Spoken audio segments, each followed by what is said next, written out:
la siguiente frase: Dios no te dará algo que no puedas soportar. Dios no te dará cosas que tú no puedas soportar. Eso damos a entender, como tratando de dar a entender de que Dios no nos va a tentar más allá de lo que podemos soportar. Sí, eso es lo que se maneja, ¿verdad? Y que Dios no nos va a hacer sufrir más allá de lo que no podemos soportar. Pero no es eso lo que nos dice el versículo bíblico. Así es. Me gustaría que mi querido Gabrielito le dé lectura a la base bíblica de esa frase que hemos oído, creído y que quizás lamentablemente incluso hemos compartido, pero que no es bíblica. Primera de Corintios, capítulo 10, versículo 13. Y oigamos lo que dice realmente el versículo. Amada familia, la intencionalidad de este programa no es burlarnos de las personas que malinterpretan la Biblia, ni tampoco condenarnos por el pasado en el cual nosotros también malinterpretamos la Biblia. El objetivo primario de este en vivo y de esta serie es darle la honra y la gloria a Dios y darle el lugar y el respeto que merece la palabra de Dios. Para mí, en lo personal, hoy en la gracia es muy serio ponerme a predicar y enseñar la palabra de Dios. Es muy serio, muy serio. El otro martes tengo elaborado una enseñanza muy preciosa que haría bien usted no perdérsela, de cómo empezó todo esto de malinterpretar la Biblia. Va a estar buenísimo. Hay una serie que ministra muy linda el pastor Miguel Núñez, que a mí me ha bendecido bastante y también he adquirido bastante de lo que él ahí expresa y es maravilloso. Entonces, quiero yo que usted entienda que esto no es para ventilar a nadie ni para burlarnos de nadie. Al contrario, es para que le agarremos el mérito, el amor y el respeto y el temor a este libro sagrado. Entonces, no es que Dios no nos vaya a dar cosas que no podamos soportar, o realmente el texto dice otra cosa. ¿Qué dice Primera de Corintios capítulo 10, versículo 13, Gabrielito? Dice, no les ha sobrevenido ninguna tentación que no sea común a los hombres. Fiel es Dios, que no permitirá que ustedes sean tentados más allá de lo que puedan soportar, sino que con la tentación proveerá también la vía de escape, a fin de que puedan resistirla. ¿Se dan ustedes cuenta, amada familia? No es que Dios nos esté tentando y no es que Dios nos esté haciendo sufrir. Al contrario, ahí vemos a Dios proveyéndonos las puertas de salida para que no caigamos en la cruel tentación. ¿Cuántas veces ha llegado alguien a decirnos: te invito a caminar al parque? Y no hemos querido ir y hemos caído en la tentación. ¿Cuántas veces alguien nos ha dicho: te invito a la congregación donde yo asisto? Y no hemos querido ir y caímos en la tentación. Es decir, Dios, juntamente con la tentación que nos llegó, que no vino de parte de Él sí actuó ofreciéndonos la vía de escape. De manera, amados amigos, que nuestro Dios no está queriéndonos poner cargas más allá de lo que podamos soportar. Sí. Al contrario, Él lo que nos está ofreciendo es descanso. Dios no nos está cargando, Dios nos está descansando. Y el anhelo y el objetivo de nuestro Dios no es cargarnos, es descansarnos. Leamos lo que dice Mateo capítulo 11, versículos 28, 29 y 30. Y también usted que está anotando, anote ahí Salmos capítulo 23, versículo 1 al 3 también, que lo vamos a estar leyendo a continuación. También puede anotar Éxodo capítulo 33, versículo 14. Y en esa parte vamos a estar concluyendo en Jeremías capítulo 6, versículo 16. Dios no nos está cargando, Él está anhelando que descansemos. Mire lo que dice Mateo capítulo 11, versículos 28 al 30. Vengan a mí todos los que están cansados y cargados, y yo los haré descansar. El primer descanso. es descansar eternamente. Ya no vamos hacia el infierno, ya estamos en Él a través de un genuino arrepentimiento y conversión, ya estamos en Él, el primer descanso. Ahora vamos al verso 29. Dice, tomen mi yugo sobre ustedes y aprendan de mí, que yo soy manso y humilde de corazón, y hallarán descanso para sus almas. El discipulado. En el discipulado como este encontramos descanso. Le decía a Gabrielito en un audio la vez pasada que si todos entendiéramos que cada enseñanza de la gracia y en la gracia es para enseñarnos a ser líderes, fuéramos excelentes empleados, excelentes empresarios, excelentes padres de familia, excelentes hijos. Si entendiéramos cada lección bíblica en el discipulado, familia, encontramos descanso. ¿Cuántos de nosotros ya somos salvos, pero no tenemos descanso? Andamos con el síndrome de palomita de maíz, cualquier cosa contraria y explotamos. Somos de mecha corta. ¿Por qué? Porque no estamos atesorando el discipulado. La Biblia dice en Proverbios que el hijo necio desprecia la enseñanza y el hijo sabio la abraza. Aquí dice el Señor Jesús, vengan a mí, les daré el primer descanso, el descanso eterno. Luego el segundo descanso, el descanso para su psique, para sus emociones y sus sentimientos, para que ya no anden atrapados por la ira, los arrebatos y todas esas cosas. Y a través del discipulado ustedes aprendan, no del pastor, no del líder, aprendan de mí, dice el Señor Jesucristo. Como dice la Biblia, sed imitadores de mí como hijos, sed imitadores de Dios como hijos amados. Y como dijo el apóstol Pablo, sed imitadores de mí como yo lo soy de Jesucristo. Entonces Dios no nos quiere, Él no nos está dando cargas como nos han querido mentir y como uno también creyó en el pasado. Dios lo que nos quiere es descansados. Mire lo que dice Salmos capítulo 23, versículos 1 al 3. Salmos 23, 1 al 3, y luego vamos a ir a Éxodo 33, 14 y concluimos en Jeremías 6, 16. Dios no nos quiere cargados, Dios nos quiere descansados. Estamos explicando 1 Corintios 10, 13 en la onceava frase que hemos oído, creído y compartido en el pasado, pero que no era bíblico. Salmos 23, 1 al 3. El Señor es mi pastor, nada me faltará. En lugares de verdes pastos me hace descansar. Me hace descansar. Junto a aguas de reposo me conduce. Él restaurará mi alma, me guía por senderos de justicia por amor de su nombre. ¿Al 4? Al 3 nada más. Al 3, ok. ¿Se da cuenta usted, familia? Todo está ahí en presente. Un presente asegurado garantiza un futuro tranquilo. Él ahí no está con sobrecargo del futuro ni del pasado. Está tranquilo, no hay estrés. Y la presencia de Dios es la que nos da descanso. Éxodo 33, 14. Dios nos ofrece descansar, familia. No es verdad de que Él no nos va a dar cargas más allá de la que podamos soportar. No es verdad de que Dios nos tienta, pero nada más hasta donde aguantemos.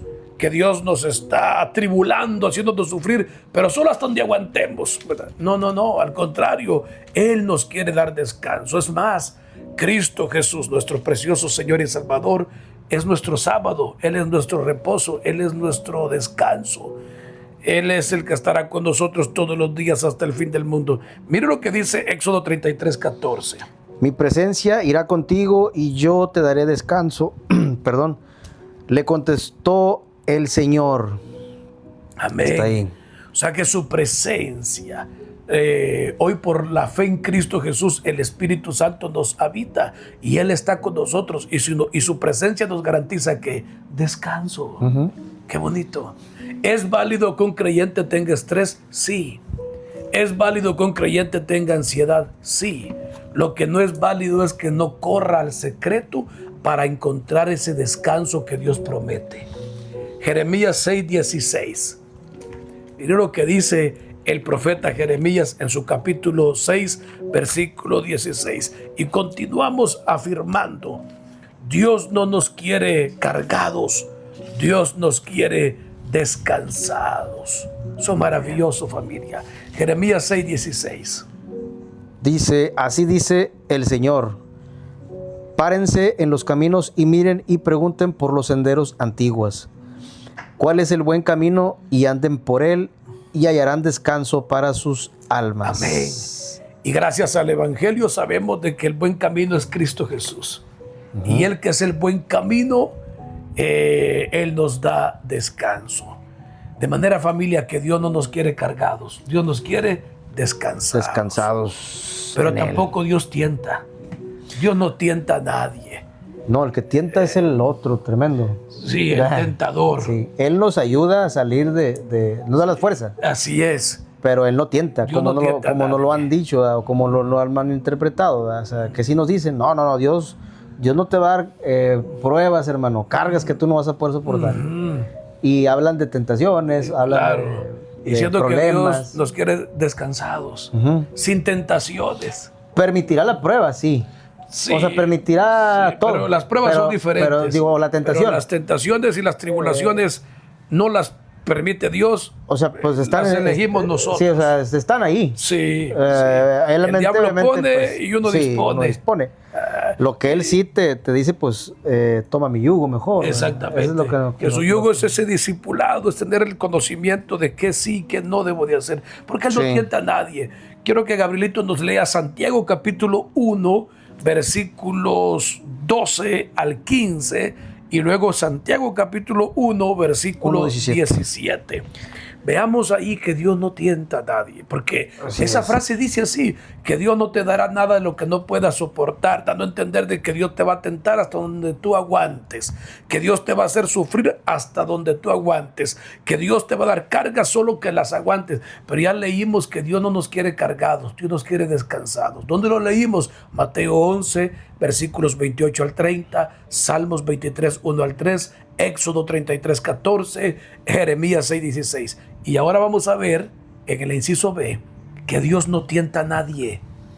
No, a nadie tienta a Dios. Santiago capítulo 1, versículo 12 al 15. Dice, bienaventurado el hombre que persevera bajo la prueba, porque una vez que ha sido aprobado, recibirá la corona de la vida que el Señor ha prometido a los que lo aman.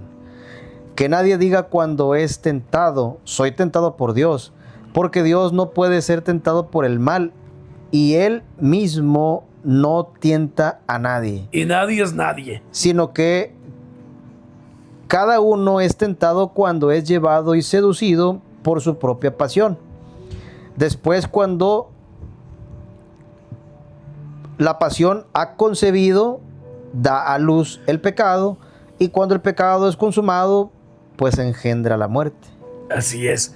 Es un huevecillo de áspid, dice el profeta Isaías. Viene la seducción, el deseo en la mente. Mire, ¿qué tal si haces eso? ¿Y qué tal si le haces clic a ese video? ¿Y qué tal si dices esas malas palabras? ¿Y qué tal si tienes esas malas reacciones? ¿Y qué tal? ¿Y qué tal? Y lo anidas, lo asimilas. ¿Y qué es lo que pasa después? Das a luz el pecado. Y el pecado que da a luz, la muerte. ¿Y qué es la muerte, amada familia? Sino aquello que ya no refleja a Cristo. Todo aquello que yo digo y que yo hago y que no refleja a Cristo, ya es muerte. Ya no estoy emanando la vida de Cristo, del manso y humilde, del príncipe de paz. Ya no está emanando Así desde es. mi interior. Santiago 1:17. Toda buena dádiva y todo don perfecto viene de lo alto, desciende del Padre de las luces, con el cual no hay cambio ni sombra de variación. ¡Qué maravilla! No vienen de parte de Él las tentaciones, no vienen de parte de Él los sufrimientos, ¿verdad? Cuando realmente Él lo que nos quiere dar son buenas dádivas y dones perfectos. ¡Qué maravilloso!, ¿verdad? Hermoso. Contestando a la 11ª frase que hemos oído, creído y quizá compartido, pero que no es bíblica. Que no es bíblico. Que está en 1 Corintios capítulo 10, versículo 13. Donde se nos dice que Dios no te dará nada en lo que tú no puedas soportar, ¿verdad? Y ya hemos visto que Dios, al contrario, no nos quiere cargar, nos quiere hacer descansar. Así es. Y ya vimos de que Dios no nos quiere tentar, al contrario, Él nos quiere librar de la tentación. Nos da la salida. Y eso nos lleva al inciso C. Constantemente nuestro Dios tan amoroso nos está librando del mal. Así es. Es decir, librándonos de las tentaciones. Y quiero que Gabrielito nos lea Mateo capítulo 6, versículo 13, y después segunda de Tesalonicenses 3:3, y vamos a estar concluyendo en segunda de Pedro, capítulo 2, versículo 9. Oigamos cómo Dios nos quiere librar de la tentación, en lugar de tentarnos. Y no nos dejes caer en tentación, sino líbranos del mal, porque tuyo es el reino y el poder y la gloria para siempre. Amén. Amén. Ahora oigamos lo que dice segunda de Tesalonicenses 3:3. Aquí en estos en vivo, familia, es pura Biblia, porque tratamos que sea discipulado. Porque el discipulado, ¿qué hace? Ya lo vimos en Mateo 11:28, nos da paz, nos da descanso. El discipulado nos hace más como Jesucristo, mansos y humildes de corazón, no de apariencia. No se trata de aparentar, se trata de ser. El secreto de la vida no es la vida en sí, sino el vivir. El secreto del amor no es el amor en sí, sino el amar. Y el secreto de aprender es ser discipulado, ¿verdad? Y qué bonito. Segunda de Tesalonicenses 3:3. Pero ustedes, hermanos, no se cansen de hacer el bien. Segunda de Tesalonicenses 3:3. ¿Sí? Segunda de Tesalonicenses 3:3, ¿verdad? Ajá. Pero ustedes, hermanos. 3. Acá está el 3. Acá está. Ok, 3:3, perdón. Pero el Señor es fiel y Él los fortalecerá a ustedes y los protegerá del maligno. Amén. El Señor es fiel y Él nos da la fuerza. Es decir, que cuando sintamos debilidad, que queremos caer en la tentación, corramos al secreto en oración, porque Él es fiel y Él nos dará la fuerza y Él nos librará del maligno. ¿Se da cuenta qué maravilloso? Ahora veamos lo que dice segunda de Pedro 2:9. El Señor, pues, sabe rescatar de tentación a los piadosos y reservar a los injustos bajo castigo para el día del juicio. Qué tremendo, familia, qué tremendo. Ahí está. Qué maravilla, ¿verdad? Queda contestada esa frase número 11 que estamos ministrando, que dice que Dios no te dará más de lo que puedas soportar, dando a entender de que Dios te va a tentar hasta donde tú aguantes y que Dios te va a hacer sufrir hasta donde tú aguantes. Pero ya leímos que esa es una mala interpretación de 1 de Corintios 10:13, porque ya aprendimos que Dios no nos quiere cansar, Dios nos quiere descansar. Mateo 11:28 al 30, Salmos 23:1 al 3, Éxodo 33:14 y Jeremías 6:16. Ya vimos que Dios no tienta a nadie, ni Él es tentado por el mal. Santiago 1:12 al 15. Porque todo lo bueno y todo lo perfecto, todos los regalos preciosos vienen solo de Dios. De Él no viene lo malo, solo lo bueno y lo agradable y lo perfecto. Santiago 1:17. Y ya vimos que al contrario, Dios, en lugar de tentarnos, constantemente nos está librando del maligno, es decir, librándonos de la tentación. Mateo 6:13, segunda de Tesalonicenses 3:3 y segunda de Pedro 2:9. Amén. Ahí quedó, pues, familia, esta primera parte. Sí. Estuvo maravilloso, ¿verdad? Muy bien, entonces, pues ahí está la enseñanza, que es la última. No, falta más. Okay. Ya, como les dije al principio, el otro martes, prepárense, el otro martes trae otra, vamos a hablar de cómo empezó. Vamos a ir la cuarta parte y vamos a ver cómo empezó todo esto de malinterpretar la Biblia. Así es. De por qué hoy en día, y lo digo con todas sus letras, cualquiera pretende predicar y enseñar. Y a mí me da mucho nervio eso, familia. Y hasta cierto punto mucha incomodidad, porque predicar no es cualquier cosa, familia. Es cosa seria, seria. Y el otro martes vamos a mirar esos textos bíblicos de cómo el diablo está detrás de cada mala interpretación bíblica. Y que Dios nos ayude, familia, porque vamos a ver cómo dos seres perfectos, no es solo en un decir, perfectos en toda la extensión de la palabra. Ellos interpretaron primero mal la Biblia antes que el diablo, y después lo hizo el diablo. Eso lo vamos a estar mirando el otro martes. Es decir, el diablo no necesita él mal enseñarte la Biblia, solo ocupa mi propio ego para que la malinterprete. Qué tremendo. Como dijo un filósofo, amarren al diablo y los humanos se convertirán en demonios de todas maneras. Y eso es porque la maldad, el pecado es tan terrible e irremediable en nuestras vidas que humanamente es imposible sostenerlo. Solamente Cristo vino, apareció para deshacer las obras del maligno. Y solamente si usted y yo estamos en Cristo Jesús, solo en Él son deshechas todas las obras del maligno y se rompen todas aquellas herencias familiares que hayamos traído bajo el aprendizaje en nuestra vida como esponjitas. Solo en su presencia Él nos exprime y saca todo eso, y a través del discipulado aprendemos a ser mansos y humildes como Él lo es. Así que ha sido maravilloso. Amén. Prepárese para el otro martes. Ok, entonces